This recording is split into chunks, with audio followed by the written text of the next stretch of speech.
Bir problem olması, burunda alerjik rinitin olması gün içerisinde sizin hayat kalitenizi olumsuz yönde etkiler. Ama sizin uyku apneniz ve horlamanız sadece burnunuzla alakalı değil. Muayenenizi yaptığımızda ne gördük? Yumuşak damak, küçük dil ve hafif dil kökünde bir problem var. Hastamız yaklaşık 3 yıldır, 4 yıldır CPAP cihazını kullanıyor. Ve uyku testinde apne indeksi 35 civarında çıkmış. Yani orta ileri derecede bir uyku apnesi var. CPAP cihazı cerrahi olmayan ve tedavi başarısı %100'e yakın olan bir tedavi seçeneği sizin için. Eğer siz derseniz ki, kardeşim ben cihazımı kullanıyorum, rahatım, o zaman size bir horlama ya da uyku apnesi cerrahisi yapmamıza gerek yok. Cihazla devam ediyorsunuz. Çünkü alternatif tedavi olarak cerrahi yapılabilir ama agresif bir cerrahidir. Ne gibi mesela? Yani damak bölgesine, küçük dile, bademciklerin olduğu yere müdahale ederek o bölgeyi germek gerekir. Yani sizin neresi? Zaten boyun ve gıdık bölgesinde hafif bir sarkma var ya, içeride de var o sarkma.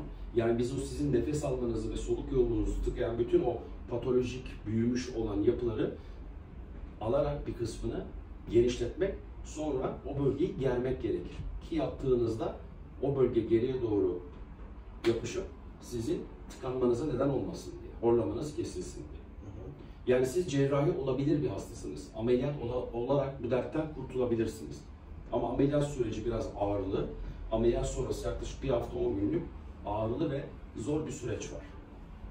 Ama ondan sonra hayat boyu rahatsınız tabii ki. Yani yüzde kaç şey var? Şimdi sizin muayene bulgularınıza baktığımızda muayene bulgularını tıkanayan yer belli. Ve apne indeksiniz de 30-35 arası olduğu için tedavi olabilirsiniz. Yani %90'a yakın tedavide fayda sağlayabiliriz sizin için. Ama alternatifi de ne? CPAP cihazı. Bak siz 4 yıldır zaten cihazınızı kullanıyormuşsunuz, hiçbir sıkıntınız da yok. Hiç ameliyatı düşünmeden hayatınızda cihazınızla da devam edebilirsiniz. Ama cihazı hayat boyu kullanmak zorundasınız. Yani bugün takayım, yarın takmayayım, öbür gün takayım, öyle bir tedavi seçeneği yok. Öyle bir takıldım da zaten. Takabiliyorsan efsane. Başlarda biraz zordu. Hatta sıcak havalarda, içinde sıcak hava bulanında bayağı rahatsız ediyordu. Bu sıralar rahatım yani. Cihazlar artık teknolojik zaten, nemlendiriciliği vesaire hastalar rahat ediyor. Cihazı daha rahat kullanmak için biz ne yapabiliriz size? Hem de alerjinizi azaltmak için. Kıkırdak kemikte bir problem yok burnunuzda. Yani bir burun ameliyatı olmanıza gerektirir bir durum yok. Sadece alerjik reaksiyonları biraz azaltmak, nefes almanızı daha iyi hale getirmek için radyo frekans yaparız. Radyo dalgalarıyla konkalarınızı biraz küçültürüz. Hem daha rahat nefes alırsınız, hem de biraz daha duyarsızlaştırmış oluruz konkalarınızı ki hem cihazınızı daha iyi kullanırsınız, hem gündüzleri olan burundan nefes alma performansınız artar. %100 alerjiye gider diye bir şey yok. Hayır. Bakın bu çok önemli, çok da güzel bir soru. Hiçbir ameliyat, hiçbir radyo frekans, lazer, bunların hiçbir alerjiyi tamamen kesmez.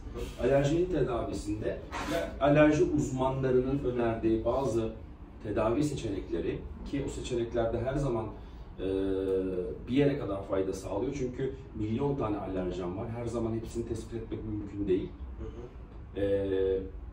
Asıl tedavi sizin kullanmış olduğunuz, ağızdan almış olduğunuz antihistaminik dediğimiz haplar, alerji hapları ve işte alerji burun spreylerini siz radyofrekans olsanız da, lazer olsanız da, ameliyat olsanız da yine dönem dönem kullanmak zorundasınız. Sizin immün sisteminizdeki immünoglobulin E düzeyi ile alakalı olduğu için bu durum, yaşa göre, iklim krizine göre, mevsimlere göre, sizin yaşadığınız coğrafyaya göre, eve göre değişiklikler gösterebilir. Yani sizin bu vermiş olduğunuz alerjik reaksiyon daha da artmayacak, daha da azalmayacak. Bu cümleleri kuramayız. Belli değil, öngörmek çok kolay değil açıkçası. Belki şimdi 30'lu yaşlarda daha agresif yaşıyorsunuz. 40'larda, 45-50'lerde biraz daha azalabilir, biraz daha artabilir. Ben şimdi bazen görüyorum hastanın burun içerisi tamamen poliple dolu. Ondan çok üst seviyede alerjik reaksiyonlar.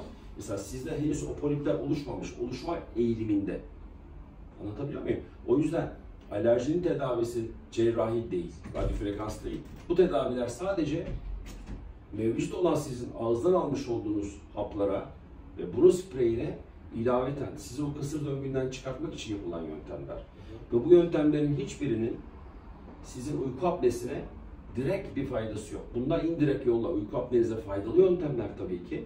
Bir insanın burnundan nefes alması gerekebilir. Ama biz burnundaki problemi çözerek uyku apnesini çözemeyiz. Uyku apnesi işe girdiği zaman o zaman solunum yolu traktının alt tabakaları da işin içine giriyor. Yani her seviye ve her segment bizim için önemli tedavi protokolü. O yüzden bu işin tedavisi hastadan hastaya, kişiden kişiye değişiklik gösteriyor. Benim size önerdiğim tedavi bu.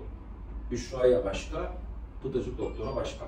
Herkesin tedavisi kendine özgü. O yüzden hastalar hep soruyorlar işte sosyal medya üzerinden. Bende uyku apnesi var mı? Var. Tedavisi var mı? Evet ama size uygun tedavi yöntemi belirlemenin en güzel yolu bir ayrıntılı kulak burun boğaz muayenesi, iki uyku testi.